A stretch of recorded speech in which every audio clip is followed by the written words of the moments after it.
Hi, it's Carly Brinkman with the On the Brink podcast. And again, another wonderful, beautiful, gorgeous soul is joining me today. And let's start where we usually start. Hello, Tara. If you can just tell everybody how we met. Yes. Hey, Carly. Hey, girl. Um, so we met at a sound bath that I was doing. So I was doing the sound, and then Carly came up to me after the sound bath. So she'd had a sound bath. She came up to give me some feedback, and then I can't remember. We just started chatting. It was one of those things where, like, you can tell someone's energy straight away, and you're like, I want to keep talking to this person. Yeah, yeah, yeah. you know. So we kept talking, and then it came out that she was an energy healer. And I was like, oh my God, let's be friends. So what was it? Oh no, that's right. So you said that in your sound bath, you saw a lot of rainbows. Yes, that was it. That was Yeah. it. And that hmm sparked my interest because I'd been reading a book called The Rainbow Tablets. And it's all about the remembering that it's a little bit weird, but I love it. It's remembering that we're all part of this rainbow race that we've forgotten. hmm They're all beings of light and all of that kind of stuff. So I'd just been reading this pretty powerful book. So when you mentioned rainbows, I was You're like, like, hold on. okay, I need to talk to this person.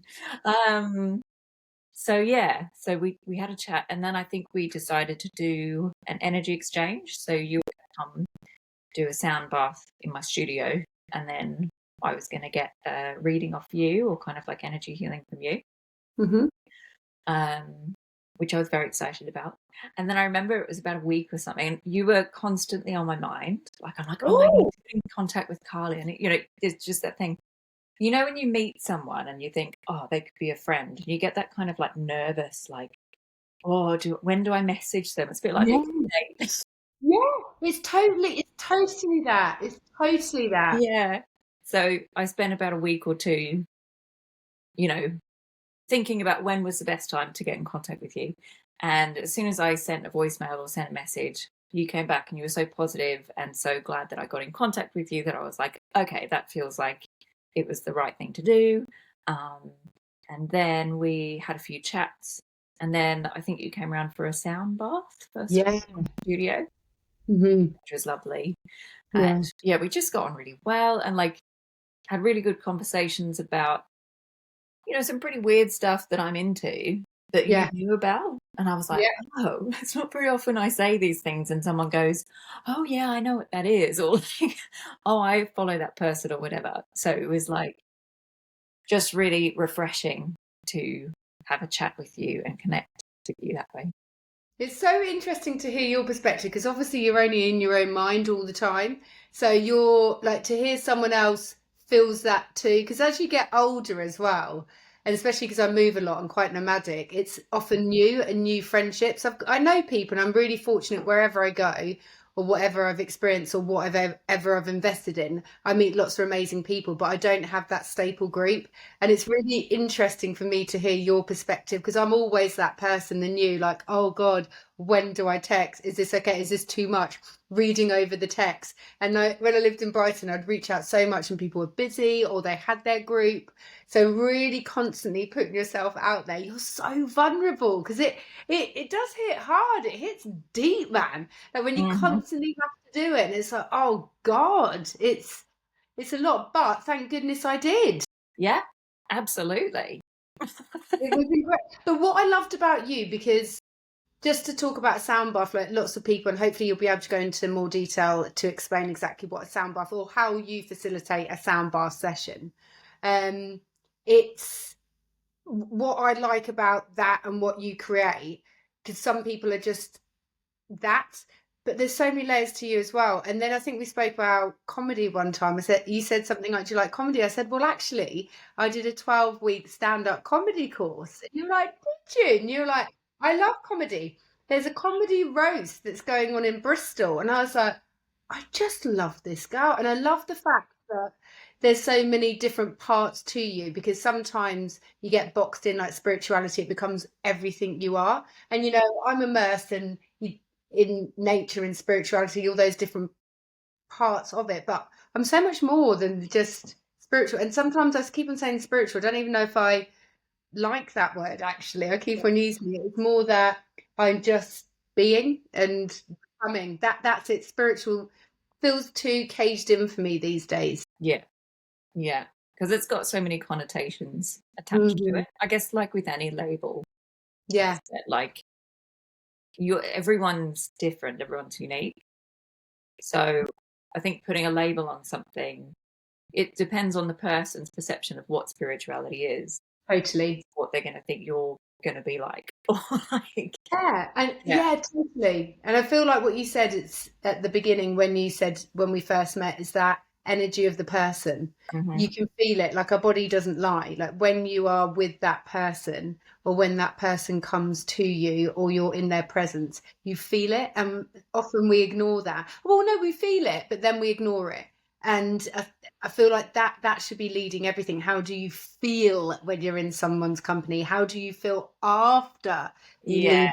leave that person? And we sometimes just miss that part because we want to connect, or we're lonely, or they seem great, or someone else likes them, or everyone says they're amazing, and then we're like, oh, actually I didn't really enjoy that much. Yeah.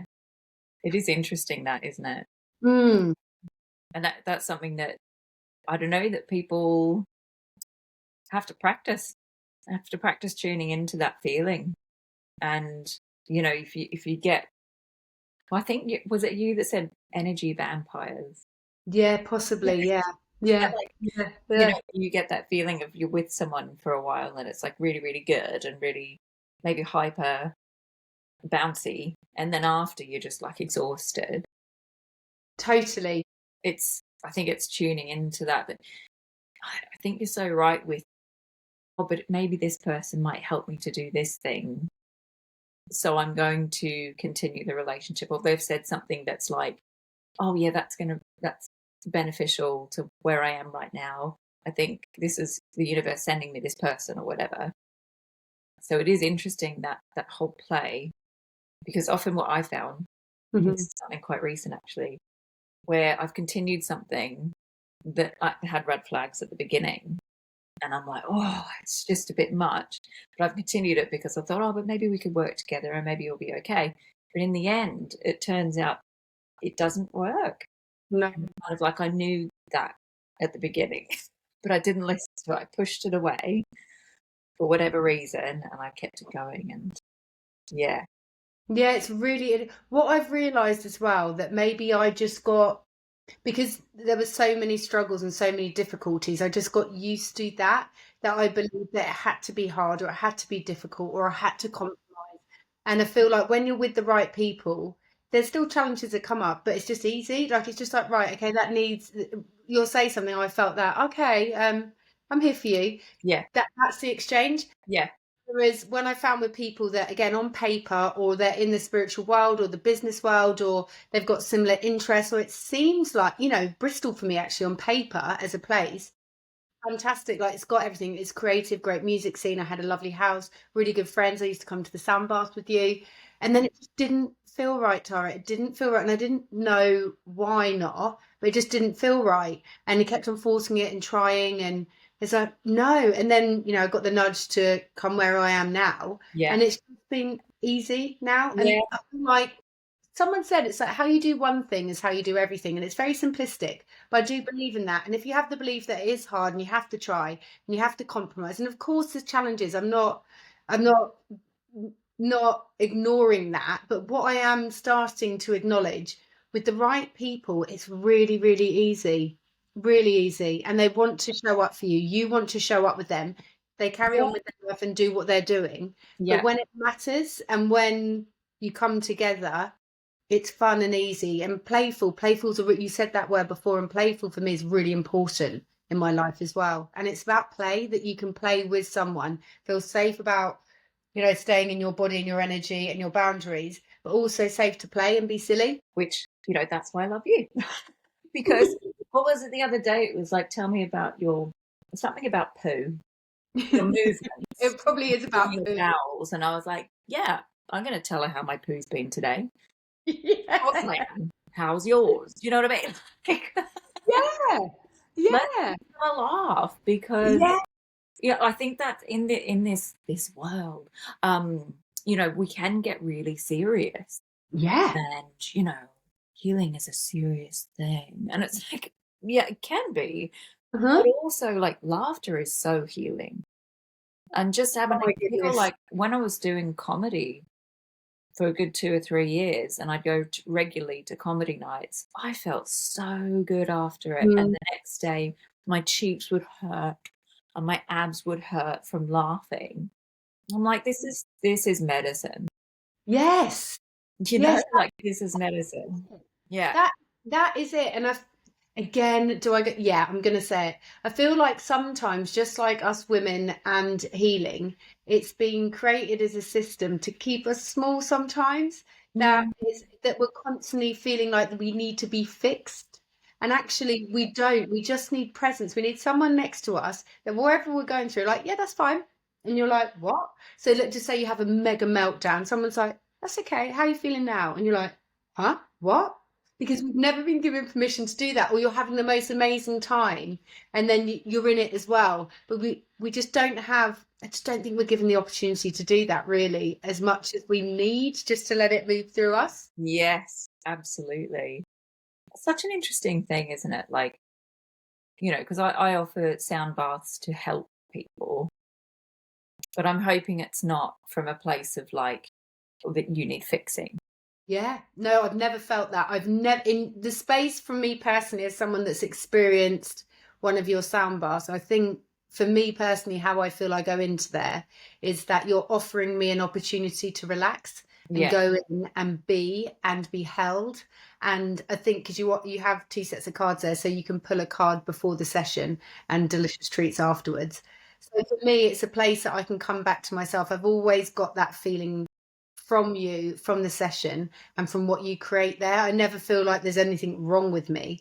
I Yeah. feel like this is a great opportunity for me to rest deeply and receive. That's all I ever feel there. Like I'm deeply rested and I can receive, because when you do healing and therapy work, or I do a lot of writing workshops, you're giving a lot.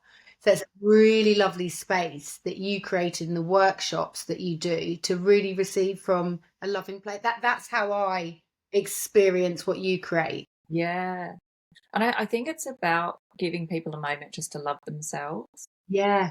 And that's really hard, Hmm. because we're bombarded, as you say, with all this thing of like, there's something wrong with you. Oh, you need collagen. Oh, you need makeup. Oh, you need this, you need that. Especially if you're on the socials, all the ads are just like, you need this to make your life better. It's Yeah. like, well, what if I'm okay with how I am?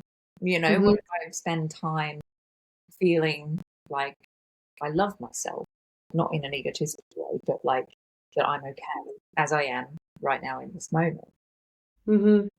And I guess it's that balance point of like, how do you get people to realize that that's important? Yes. That kind of like Yeah. self love and that moment of peace and receiving is really important. Yeah. I had a lady recently, I've started to do sound baths at my gym, and she had never been to a sound bath before, and she cried through the whole thing. And she spoke to me after and she said, like, was I meant to do that? Like, was I meant to cry through the whole thing? And I'm like, yeah, like if that's what you needed to do, then go for it. Crying is great. It's such Mm. and also I think a lot of the ladies that come to this particular class at the gym, they have kids. They're the nurturers. They're the ones that are giving all the time. And this might be the first time that she's actually stopped, had some receiving.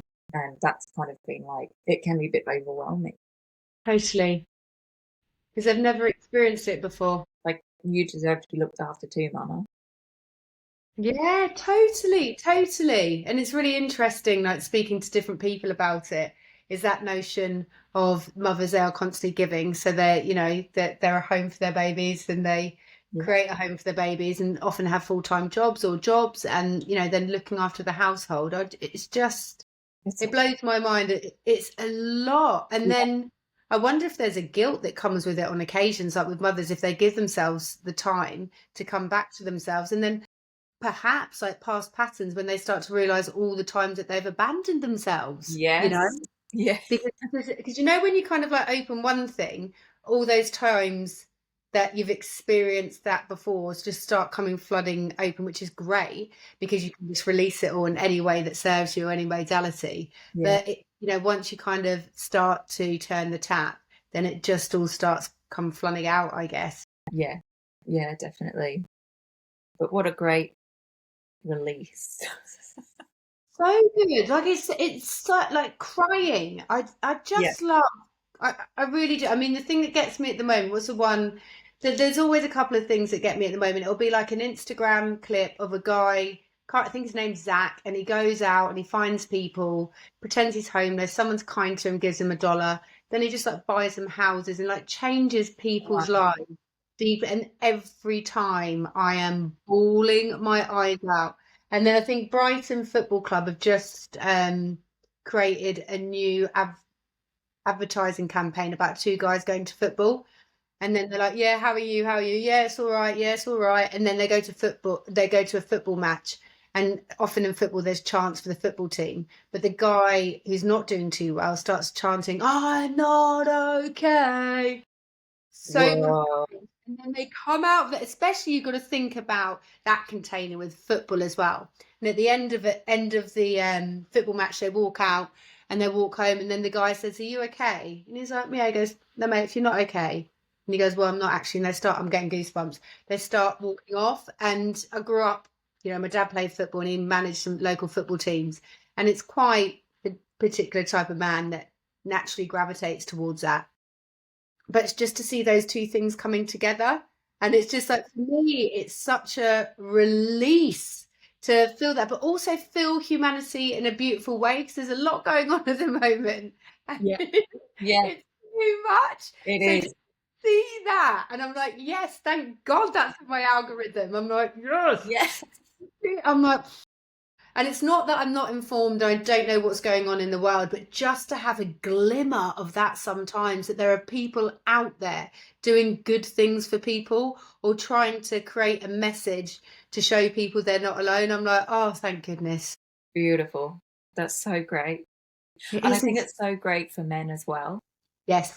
you know, because I feel like I've been feeling this for a few years where there's so many women's spaces, Mm-hmm. which are needed, very, very needed, and they're brilliant. And I know why there's, you know, women's space without men. I totally get it. Mm-hmm. But then I'm like, where are the men's spaces that aren't football or alcohol or even, I mean, I've been in bands, but even like late night bands, you know, where the drinking culture is sometimes quite toxic and you know, late nights and all of that. Just like, where are the wholesome Yeah. groups that where they can open up and they can kind of say, I'm not feeling great, or I'm not doing well, whatever reason. Um, I think there's some groups like that around, but it just doesn't seem to be as prominent as like the female ones at the moment. I think you're totally right. And there's definitely a need for it. I really feel for that at the moment, that I guess like the pub was the place to go after work. And we're thinking about how we're talking about a traditional way it may have been in the UK back in the day. That's where you could let off steam, especially in England. Like, people don't tend to talk about their feelings, especially men. So they're probably like 10 pints deep, or, Yeah, you know, it's towards the yeah, end of the evening. And yeah, now that, you know, people are busier than ever, they don't have much disposable income. It's £6.50 a pint. You know, you don't have the support of the family around you, so you can't just pop to the pub for a pint to get, especially the working class culture. That was their church on many occasions. That's where they go. yeah, That's where, you know, they connect to people. And I'm not talking about the toxic end of it and, you know, what alcohol can do, but just to check in, like, you know, Dave sitting there on his Tetley, and, you know, Carol behind the bar. She'd know yeah, you're all done. She'd know if you like a special glass, or you like the salt and vinegar, or the pork scratching. She'd know it all. And it was a real community. And I do feel for men, like men that aren't necessarily into sports, or men that don't want to go and get, you know, like a quick pint, don't have the time or money. And I think, you know, they're very isolated at the moment, especially the ones that don't have loads of money now, can't probably afford a house, Yeah. don't have a big circle of friends because they're working so much. Yeah. It's really isolating, and you need to acknowledge that demographic as well. You know, as much as I've experienced many toxic men, that's not it. Those are just, you know, specific cases. But we've got to think about the demographic as a whole, like getting them together, getting them to support each other. Yeah. Because society benefits, men benefit, and we benefit. Yeah, definitely. And that, you know, there's probably a, I know, real experience. You know, there's a pressure, I think, on the men, you know, like I'm going to do a sound bath and I'm going to go on a retreat and I'm going to learn this and that. I'm expanding. What are you doing? Yeah. Which is Yeah. horrible. Like, you should never do that. But occasionally, you know, you do go like, you know, I'm doing all this work. Yeah. Are you gonna do some work too? No. Yeah. Am I just gonna do all the work? I don't know. I'm doing the housework and the inner work. Yeah, Yeah. exactly. I mean, I'm quite lucky that when I'm off doing the work in my retreats, Tony's doing the housework, so that's fine. But like, also, you know, the inner work. Yeah, the inner work. yeah, like, where is there a space for guys to do that? And like, what would appeal to them? Because what appeals to girls, yeah, isn't necessarily going to appeal to the guys. Like maybe spiritual comedy or something would be more appealing to guys. That's exactly what I was thinking going in. It's got to be something light and fun. Yeah. And then after that, and not maybe directly about like the trauma or talking about their feelings, but things to do that's just like a side dish. The main dish is like the humor, the connection, like fun and get. I mean, I'm very much like that as well. Like, even though, you know, I hold sessions and I support people, I find the best type of expansion I have is not when I'm trying to do it or holding those things. It can be, you know, just a walk down the canal or in the shower or something like that. Those are the things, but it's just getting access that's okay to do. And also having the disposable income. We must remember, like, wellness, just, you know, the problem with wellness, and, you know, we've been very fortunate of the things that we've accessed and, you know, how much time and that we've had to go in and really support ourselves. The access, you got to think about the working class man. You know, how can you really reach that guy? How? Like, it's a really, like, the generations of like, well, is your leg, like, just crack on, what's wrong, get on with it, like that kind of, well, pull yourself up, listen, you're in the, those ones in the war, you know, that kind of chat. Like, how do you access them without the drink, without like those kind of environments? It's the in, I think it's the how to appeal to those men. Definitely. Yeah. Something that came up then as you were saying that was maybe it's a responsibility for workplaces to offer that. Mm-hmm. And to feel, well, you know, it'd be great if every workplace had a wellness program. And there definitely are a lot more that are taking that on. But I guess it's your, you know, working class man companies. Like, would they take on a wellness day? Would they take on something like that? I don't know. Maybe eventually, maybe in a few generations' time, there'll be that thing. But yeah, I think you're right. Why would they come to something like that? Like, what would be their reasoning, kind of thing? Exactly, like the incentive. Like, as soon as I get into my business head, like, it's often about metrics. Like, it's always metrics that you can track. So how? I mean, I guess I don't know. I'm just trying to. How could you reach that? I guess it's like, well, would productivity increase in work? Because if you go in that way and think about, you know, job satisfaction, you could think about that and then show data, because we're generalizing here about a specific type of man. We're taking one example and some businesses, and there's great stuff going out there. But I guess if you could talk about metrics, but also talk about how if people are happy within the workplace, that does influence the work. That, like, joining those kind of dots together, perhaps that would see, because businesses are there to make money. And if you're losing money because your employee is not engaging, or how could we increase productivity within the company? Well, we've shown that men, when they feel supported, or if there's a five-a-side football team or chess, or a comedy night here, then that actually has a profound impact in their inner world, and you will reap the benefits financially. So I get That's it. That's how we're power going. of money, power of money. If you can kind of get back to that point, maybe that's an in. So I remember Yeah, speaking to a guy, and I was talking about, like, what I was doing, like holding energy healing sessions, and he said it made him feel really uncomfortable. So I guess it's the language used to make them feel more comfortable, yeah, because science and spirituality, or let's say like more Eastern philosophy and the way that they operate in the world, I think they're coming together a lot more now. I know there's still not a lot of funding, but we have a lot more access to it. But it's role models, isn't it? If you've got a guy, I guess those are the people that appeal to me as well, like the guys that are really tattooed up and probably pretty hench, yeah, but they're talking about lymphatic drainage, yeah, sexy. yeah, exactly. I'm just balancing my chakras, like that kind of physical role model, because there's just extremes in men. It's like you got, matey boy in his hemp, you know, meditating, and Spiritual then you've growth. got spiritual bro, and then you've got Dave the dickhead that's just having a bit of a tear up down the park, and it's just like the polar, and it's just like, well, no, you like take the best bits of like what you love about that, and let's make it more of a kind of manageable, marketable kind of Yeah, idea. yeah, for sure. There's a podcast that Tony listens to. So he listens to a lot of American comedy podcasts, and Yeah. I overheard one. Like usually they're just rubbish or not stuff I'm into. But there's one that I was listening to once, and it's like, oh, are they mentioning chakras? What's going on here?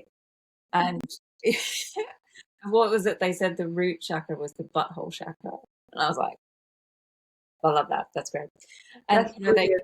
there were comedians that were the podcast hosts, but they were talking about real life stuff and chakras and how to balance and all that kind of stuff. And they'd go through each one and talk to the guest about each of the chakras. But making it in like for me, that's brilliant, like butthole chakra. Yeah, I'm like, yeah. Like if I got, that mention, I probably would have accessed that a lot. Well, not literally, but I would yeah, have like yeah, taken that on board much exactly. more. Yeah, That's brilliant. That's yeah. so good. I'll have to find out what it was and send it through to you or something, because it's a really good concept, I think, particularly for those guys that are in the comedy world in the US that are quite crass and um, what do you call it, kind of like sensationalist, to get the listens, to get the people in. That kind of clickbait. So it's just Yeah, yeah, to get them there. That sounds amazing. If you can just like with your sound baths, Tara, can you just explain? Because some people listening might not have a clue what a sound bath is.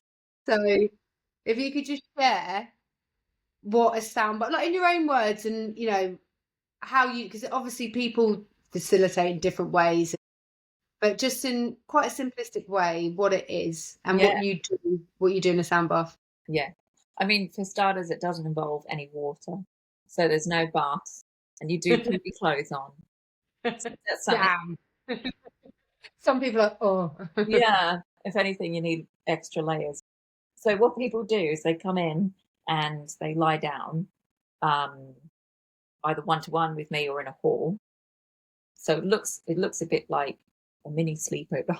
You've just got people lying down with blankets, pillows, and cushions, and it's basically like a meditation, but I play instruments at you, to you. Uh, and the bath bit, the reason we call it bath is because you are bathed in sound and vibration. So it's like the sound is washing you, washing over you. And it's the instruments themselves are designed to help your nervous system come out of fight or flight and go into a more relaxed, balanced state. Um, because you're letting your body know that you're safe, and you use breath to do that as well. In my ones, I do with a breath at the beginning. And then once your nervous system is settled and relaxed, then the sounds can kind of work with your body. So the sounds work with your physical body if you've got physical ailments. It can work with your mind as well, got mind stuff going on, and your energetic body, which is a little bit harder to grasp, but it's kind of like a biofield, which is energy that comes out from your body. So sometimes, I know it's really hard because we can't see it, but there's studies that show that we can store trauma in our energy bodies. So that's kind of like what comes out from you. And what the sound can do is help kind of balance that, bringing back balance into your mind and body is what they're really good for. Yeah, I can go quite sciencey. Do you know what? It'd be good to drop a bit of science in there as well, because that was a really, because I feel like when people try and access it, there's so many different brains out there that will come different ways. So I always feel like try and explain it like a 5-year-old, which is good, like really simple, like you did at the beginning. Then a bit like what it does to the body, and then if you can bring science in, then you know people's like, wow, what does sound? yeah, that sounds great, lady. Yeah. But what it's like, it's always got to go back to that kind of data and what science says. Yeah. You can add anything in regards to that. That'd be ace. Yeah, and I think I like talking science because I not needed it, but I enjoyed that part of it in my studies. When I came to sound about 3 years ago, I hadn't experienced much of the kind of wellness stuff. So a lot of my readings and study that I was doing, I was like, what's this? Like, what's a chakra? What are they talking about? I don't understand. Whoa. Yeah. So that took a while to kind of like sink in, but the stuff that got me was the science. Because that's interesting. I didn't realize that. Yeah, that's the hook. It was the hook for me, just because I like real life stories and experiences. Not that I need it, but I like it. Yeah. I like hearing about why something works. And I have a background in music, so I'm a music teacher and a vocal coach as well. I'd just come off doing a vocal anatomy course for 3 years as well. So, I went through the science of what's going on in here and how it can change your singing voice. And that, that was very science-based, but also I put it into practice and it worked. Yeah. So when I came to sound, I was like, well, I want to know the science and I want to know that it works before I can go deep with it and really start using it. Yeah. And I mean, I haven't actually read a fiction book for about 10 years. It's always been non-fiction. It's always been kind of factual stuff. Yeah. So a bit about the science. So what I found most interesting is the brainwave states. We were talking about this the other day. I love this. Yeah.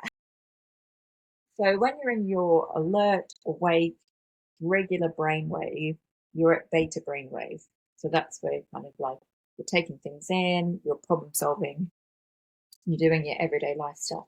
And then once you start relaxing, you go into alpha brainwave state, which is like the next one down. And you can see, I see it in my head as like waves. So beta's like quite fast. And then as you go down to alpha, the brainwaves slow down a little. And you are relaxed. You're not really thinking about past or future stuff. You're just kind of like in a nice meditative state. And then the next one down from that is the theta brainwave. And then again, you're kind of like slowing down the brainwave again. So the wave is slower. And the instruments that we play, particularly, see behind me, these Tibetan bowls. When we play them, where's my Theta? The frequency that the bowl creates matches the theta brainwave frequency. Yeah. So what the bowl is doing, it's what they call entraining your brain. I'll demonstrate. I don't know how well this is going to come through, but I'll do a little demonstration. So what the sound is doing is whoa, whoa, whoa, whoa, whoa, whoa, whoa, whoa. Yeah.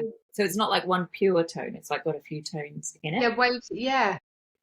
So that brainwave, the sound wave, entrains your brainwave to like match it. That's incredible. Yeah. That's absolutely. I had no idea. Yeah. It's so cool. I love all this sort of stuff. I'm a big science nerd. But yeah, and then so when you're relaxed, you're feeling safe, you're feeling comfortable, and then you're getting washed with these sounds that are entraining your brain. The theta brainwave state is the bit between asleep and awake. So it's kind of where you have the most dreams or visions, and it's kind of that floaty feeling where Yeah. you're kind of drifting off into sleep, but you're aware of what's going on. Mhm. It's a really lovely state to be in. It's also where your flow state is. So if you've ever done anything creative and Yeah. time just disappears, Yeah. that's theta. So that's where you're kind of like creative, relaxed, in flow. It's also where your cells repair. So when you're in that in between state when you're going to sleep, that's a really Mhm. good, well, that is where your cells start repairing. So that's why when you're in a sound bath, even though it's like an hour or something, 45 minutes, you can start to work on a cellular level. Because I've looked at it because I remember reading a book. I think it was about theta Mm. healing. So it must have been. I mean, I briefly flicked through the book, but it must have been, recreating that state. And you said something. Is it the theta when you're in the shower as well? You get in a Yeah. theta state. Yeah. Yeah. When you're like super relaxed and you don't have to think about anything. Yeah. That's where, we get the creative uh, downloads or like Yeah. Yeah. ideas because you're not thinking about anything. You're just enjoying being in the shower. Do you know what's really great though? Like talking about, because I work very intuitively now, and just listening to you there, it did all start from like the course that I trained in the modality energy alignment method. There was a lot about neuroscience in it as well, which I enjoyed. And I really liked the fact that they were talking about machines. I think it's a Heart Mass Institute that does so much research. I Yeah, love it there. I love It does them. so much research. And because they're open to the possibilities, and they were really, I think, quite pioneering in what they investigated as well, and looking at, emotions and, electromagnetic waves, about how much our heart, was it 70 foot or something, the electromagnetic waves, or 20 foot from our heart or something, like what we give It's out from our heart? 2 meters. Two I don't know meters. that is into it. Yeah, no, me neither. I'm just plucking out. We're just plucking out numbers. But it really helped me, I guess the human part of me, just really integrate that idea that you can physically see it when someone is depressed, or when someone is feeling a particular emotion. You can actually see the electromagnetic waves in a machine. And then you can see that if people's feeling that, then they have a session with someone, and then it changes. So I like you said, it's really good to link to that. And I think, because I live quite intuitively now, but I was like, why do I live intuitively? Well, because I have an understanding of it, Yeah, and like, even intuition can be learned. I talk about it, it's like flexing a muscle. It's not just going to happen. It's like anything. You go to the gym, you're not going to be, the shape that you want to or hoping to, like after one gym session. yeah, But it's the same as intuition and stepping into this world. You need to have some practicality and groundedness to it as well, and an understanding. And I feel like if you can have both of them together, it's an incredibly yeah, powerful space to be in. yeah, definitely. Yeah, it's yeah. I just love being a nerd. I get that. I love being a nerd. Just knowing about these things and like you know, um, I love not knowing things as well. Mm. Like the unknown is really fascinating, and the unseen is fascinating Hmm. as well. But it's kind of like yin and yang. I think Hmm. have a bit of both, so you then get the balance. I think you, as a practitioner, knowing why it works is Yeah. really important to me. Hmm. Because I want to be able to answer people's questions Hmm. when they say, "What? Like that was amazing. What did you do? What happened? How does it work?" I want to be able to say, "Well, Yeah. let's go through the facts, the science behind it." Yeah, because the research. I feel like with sound healing, it was big thousands of years ago, Hmm. and then it's definitely had a massive resurgence in the last few years. I think the next step, which I'd love to see, is people doing the research and coming out Hmm. the papers and the kind of Mhm. proof, so Mhm. that, for example, the NHS could take it on as something that they prescribe people to, Yeah.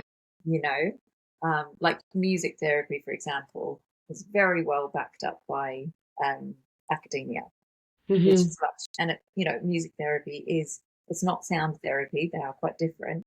But Mhm. people have put the time and money into proving that it works, and Mhm. there's master's degrees that you can get in it and all this kind of stuff. Mhm. It's like, oh, imagine if that was the same for sound therapy. Oh my God.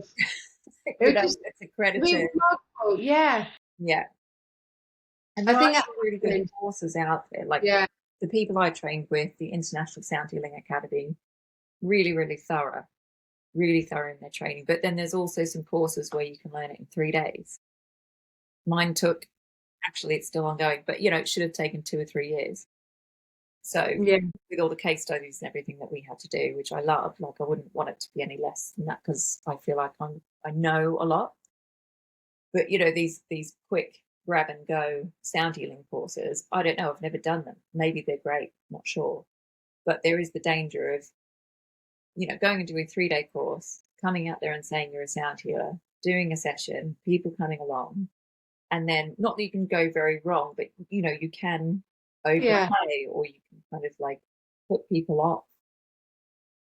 I have had a few people come to me saying, "Oh, I tried a sound bath and it was a bit much, or I didn't Mhm. enjoy it, or I got a migraine from it." And that's because the practitioner hasn't maybe spent enough time with the instruments or understand what the instruments can do, because they're very powerful instruments. So Yeah. yeah, I think that is, it's, with anything, when you do study that, or anybody that's saying that they are a particular practitioner, and you've got to think from the person's perspective. If they're in pain or they need healing and it's cheap and someone's offering it, they often go.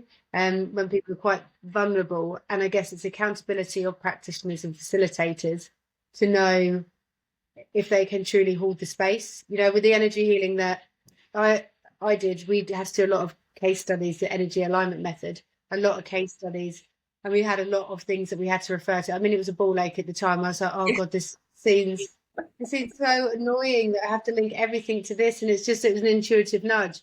But yeah, actually going through that process and understanding it and working with so many different people, I learned discernment. I learned so many great skills within that because it was so thorough.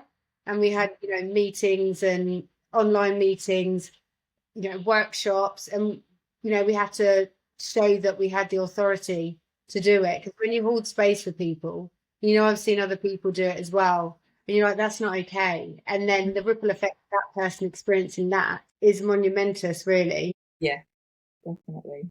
Is really, and I do, and a lot of people ask me, well, why aren't you doing this more, Carly? Like, you're amazing at what you do. And I said, no, I do appreciate that. But actually, I've got to have some integrity here.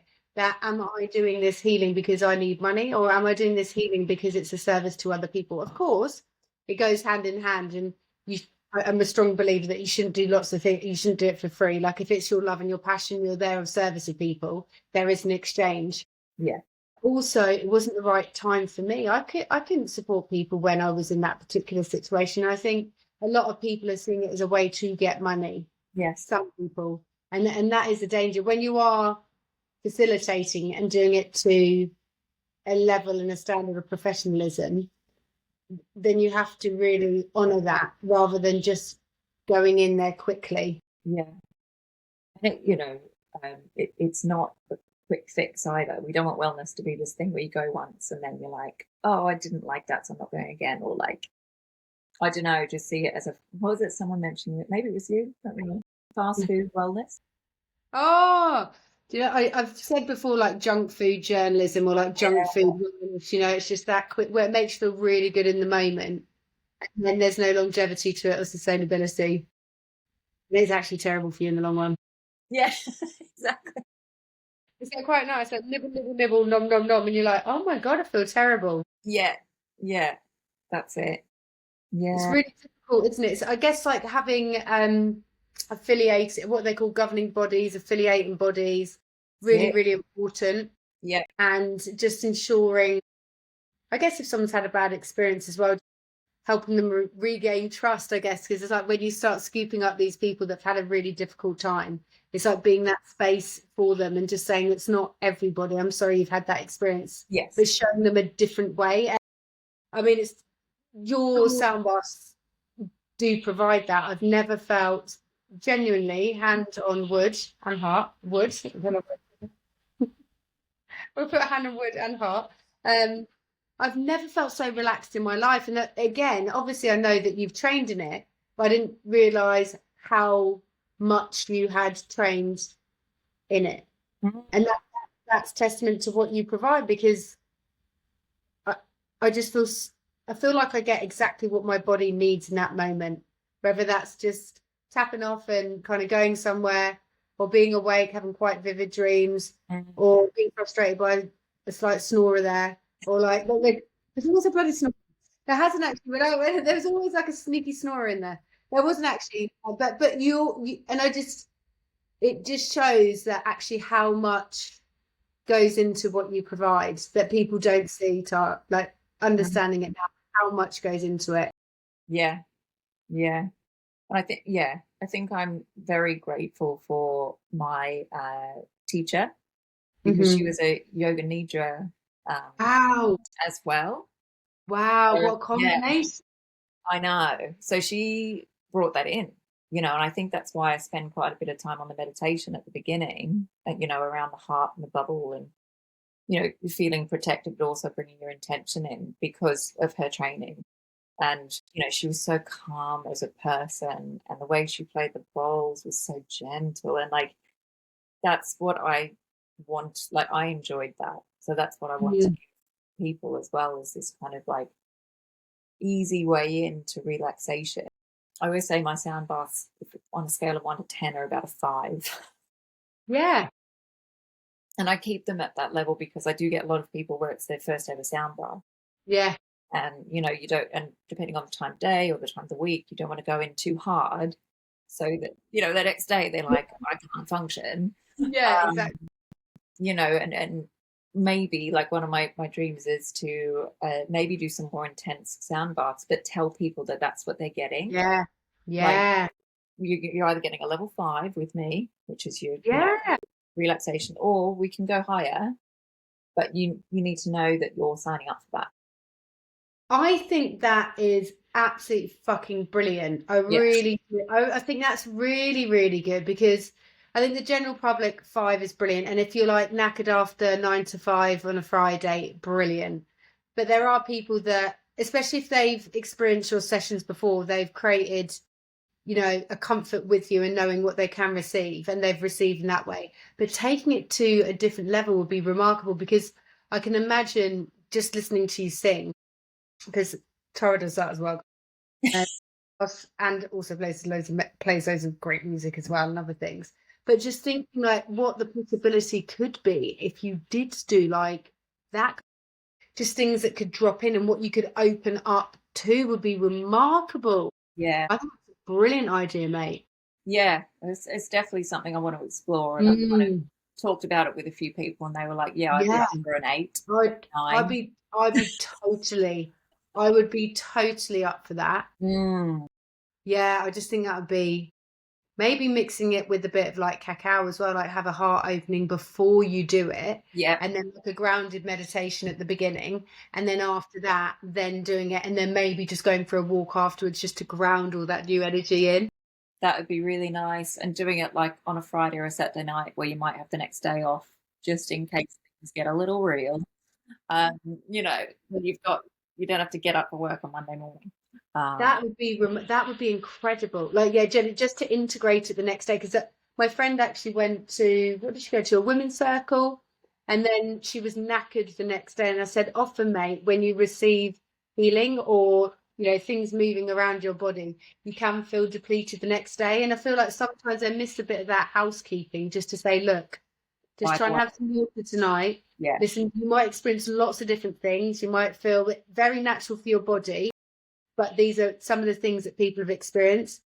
All of it's absolutely normal. And if you don't feel any of them absolutely normal, but I feel like, again, it's that ethical ethical moral compass to support people after it, Yeah. because they're new to it as well. They don't know what the hell's going on. They're like, I what's know. going on?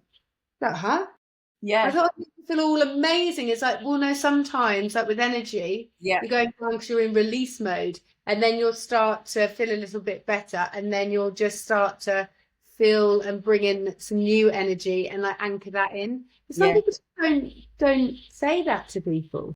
Yeah. See that? Yeah. It's something Simple. you've got to say it. You've got to say it because, and you've got to tell people how to manage it as well. Like, Yeah, if you know what I say is, if you might wake up tomorrow morning feeling like you've had a heavy night. yeah. Um, what I would say is, like, your energy will come back throughout the day, um, Mhm. or even like after the sound bath, like go and stomp on the ground a little bit just to feel a bit grounded, or do some humming, like just hum to yourself, and that can really like ground you. And drink extra water, have an extra bit of sleep if you need an extra 10 minutes in the morning, 15 minutes, like take it kind Yeah, of thing. yeah. Um, because yeah, I mean, it can have a really big effect. Some people, there was a couple who used to come to my sound bath quite regularly, and they were like, I feel so energized the next day, and I'm like, okay, that's you. So it's like everyone has a different experience, and depending on where you're at as well. Of course. Yeah, but that's why I Yeah. like chocolate at the end, because it's getting into your body and your senses and kind of like waking you up a little bit, because it's like you can go quite deep into relaxation. Hmm. So like having something just to bring you back, something that's enjoyable, something that sparks your energy a bit, is really important. It's not just a bribe. Not just a bribe. They are absolutely, but they do, they add to, and it just makes me understand how much thought goes into the process of it all, Tara. Because obviously, I just turn up and receive incredible sound buff, but to know that how, and maybe that's it, like the connection is like being around people that have a lot of thought and consideration. I mean, that's it. Where thought and consideration are really important, but it's amazing knowing and hearing from you now how much thought and consideration and research and theory and understanding and how much of yourself you put into that for that session. Mm, yeah, but I love it. Yeah, but that's what I mean. You Like, wouldn't do it, but that comes from it as well. You know that you yeah, have people who are quite meticulous yeah, that will do things, but because you love it, it's a beautiful experience to have, because you can kind of, especially as a person that picks up an energy, you can kind of feel it, you yeah, know. And yeah, just incredible sessions. So you're mm, saying you're doing it at the gym now, and where else are you hosting any more sessions? Where I saw on Instagram the other day you got some more coming up. yeah. So, oh my gosh, Carly, Oh yesterday my, was so cute. I did my first ever mums and babies sound bath. oh, So I couldn't stop smiling through the whole day, oh, I love because that. you just look up and there's a tiny one just looking at me like, Were wow. they like babies? Yeah, Oh my gosh. yeah, yeah, yeah. So they're like, one of them was like 2 weeks old or something, like so Fresh. tiny, so fresh. And what was really beautiful, because they were quite ready for sleep, is mum like curled around baby and then had a little sleep herself. And it was like, It was so needed for those mums. yeah. Um, Beautiful. yeah, and it was an experiment because I'd never done anything like that before. But I'd always wanted to do something like that just to see how the mums respond, how the babies respond. And it was all, there was a couple of babies who gurgled through it, and a couple of baby, one that was like, wanted to join in. Um, but it was all absolutely fine. Like, it was a welcome space for all sound, and mums did whatever they needed to do with their baby. And yeah, it was a really lovely Oh experience. wow. So that And will was, you be doing that again? Will you be yes, doing that again? Brilliant. every week. Oh, fabulous. You'll see that, and they grow so quickly, those babies as well, don't they? That's the one thing they Yeah. do. So you'll be able to see that like real time. Yeah, it's so Oh, cute. amazing. But yeah, it's part of a really nice this lady does something called the baby cloud, and she does like classes, so sensory classes for really tiny Yeah. babies, right up to toddlers kind of thing. And she's got a really good network, and she's just really lovely. So yeah, kind of going to use her space so that the babies and the mums are familiar with the space and they can Yeah. come in and relax. So yeah, and then I'm off to Bristol tomorrow night to do a social sound bath. Oh, Yeah. what does that mean, Tara? And also Yeah. very jealous. Very jealous. I'll be there. It's Yeah. fun. I'll zoom you in. Yes. So I did my first social sound bath about a month or two ago in Cardiff, Mm-hmm. and that involves the first part of the sound bath is like people just mingling, and I give them questions and prompts, and they have to form little groups and get to know each other. Ah, So like one of the questions, they're just silly questions like find people who have the same favorite dessert as you. yeah. Obviously that gets people having to chat to each other about their Yeah. favorite dessert, form groups, and that sort of thing. So a few fun icebreakers just to get to know each other. Mm-hmm. And then we go into a sound bath, which I think is really interesting because then you know who you're lying next to. Oh, yeah. That was once a stranger, not anymore. Yeah. So they kind of know each other a bit. And then at the end of the sound bath, we have tea and cake and a bit more chatting, getting to know each other, do card pulls, talk about that. Lovely. Yeah. So it's just the reason I did it was because I noticed like people, they come for a sound bath and they come in and maybe they've come by themselves and they kind of set up their nest and they receive and then they leave, which is lovely. And if that's what you need, great. But I was also kind of like, oh, wouldn't it be nice to create a space where people might form friendships or get to know each other a bit first, Community. particularly, you're in the local area. And Mm-hmm. it came from a group that I'm in called Powerful Sisterhood. And Mm-hmm. they're a WhatsApp group and they put up events that they do. And the idea is to get people to like come along to the events and get to know each other that way. And Mm-hmm.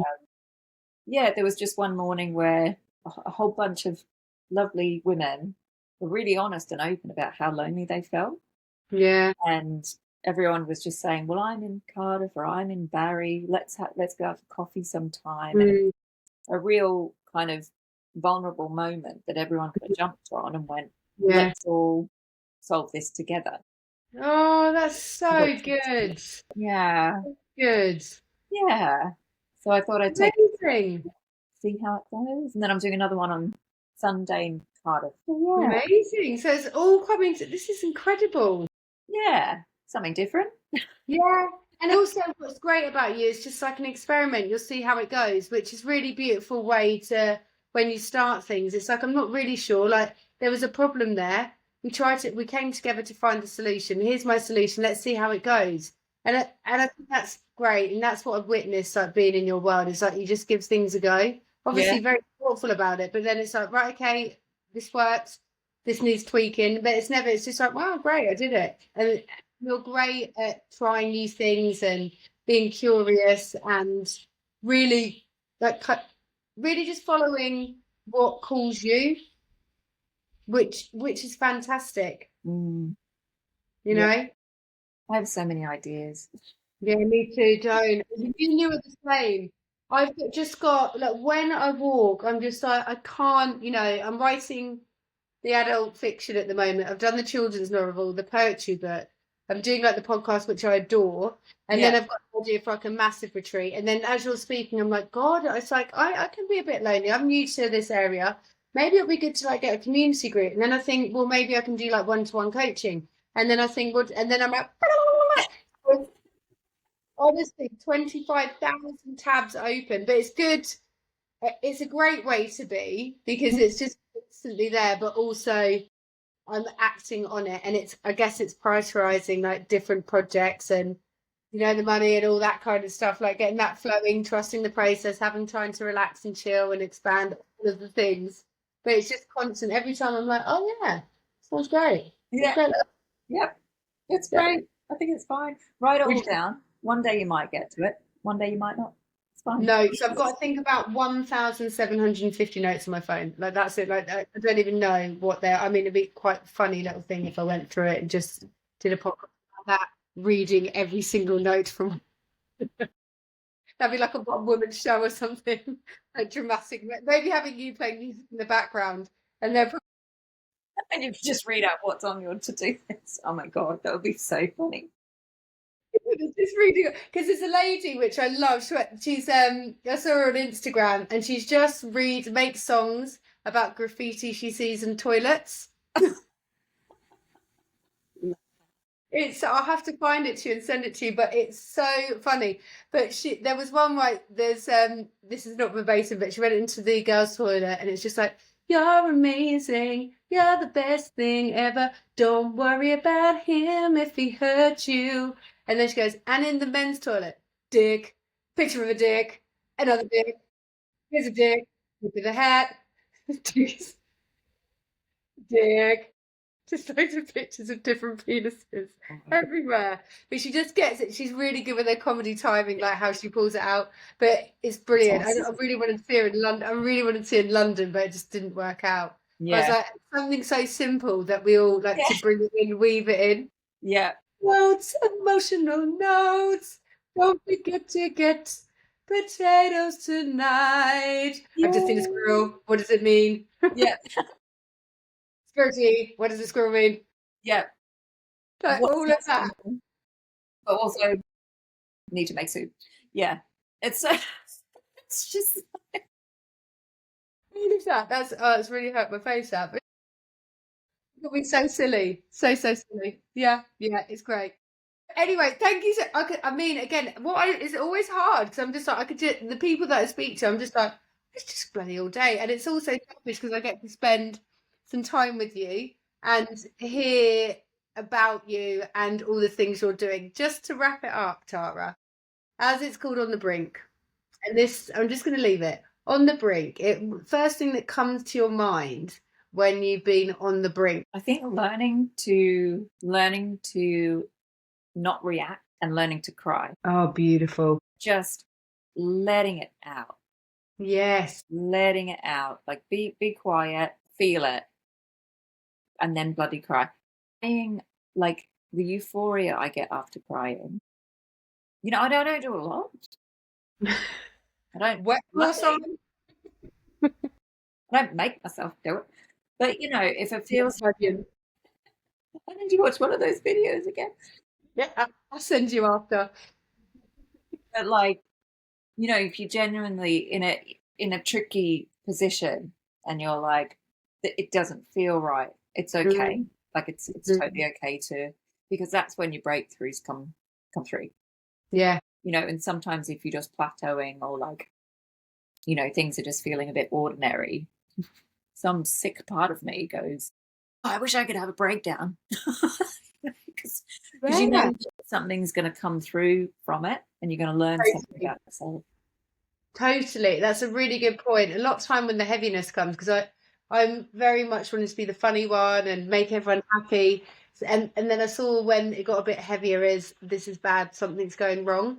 And now what I call it is purging. Like I don't even say I get sick anymore. I'm like, I'm just purging. Purging. So I realise it's just a lot of shit coming up that just needs to be felt. And then, of course, because we like feeling good and I like being in the creative space. But now I know, I visualise like an arrow coming back in a bow. So when I want to get that momentum and going, but what's happening? We're going to have to go back a bit, maybe revisit some things that have happened. Yeah. But then we let it go and then we propel forward. And I was like, oh yeah, that makes sense. And also having the right people around you that when you are in those moments can be okay, because that's really important. The environment and people that understand that there's not a reflection of them or anything they've done. Maybe it activated something in me. Maybe I was just like, okay, but it's me. Like I take full accountability, but I'm feeling in this mood today. I'm feeling like I need to shift some things. Let me. You know? Absolutely. Yeah. Oh, that's beautiful. I love that. And that reminder to everyone just to feel it. And when you're on the brink of something, actually just allow whatever needs to come up, and then just let go. Yeah.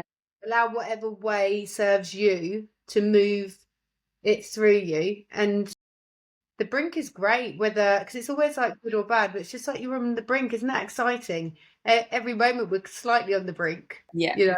Yeah, definitely. And reflect, write some stuff down, write it all down, even the shit stuff. Yes, that's good. That's good to write that. Yeah. There's I think it's an emotional scale. You start at the bottom, and I always thought, God, I've got to get up there. But what I did an exercise where I think you can download it. It's called the emotional scale, and I think it starts at some emotions. So I thought of a topic, and I was just like, right. And for every emotion that I identified, I wrote about this particular topic or personal situation. And then actually, I was focusing on that, and then you'd move up and up and up, and then you get to joy. And it was such a beautiful process to honor each emotion as I, because often I'm just like, oh shit, I want to feel better, and that's when I eat, cake or too many biscuits or things like that, which is okay. Sometimes it's fine. And when that just became a regular, I was like, oh, I'm gonna have to find a different tool here. Yeah. And that one was really particularly helpful for me because I just honored each state. And then I ended up in joy, and it was the same situation, personal, whatever it was. And I was like, that was good. That was a good trip. Wow. That sounds really good. Really good. Link me to anyway, yeah. I've probably got it in my notes somewhere. I'll send it afterwards. Oh yeah. Yeah, in there. It's in there. Or a link to it.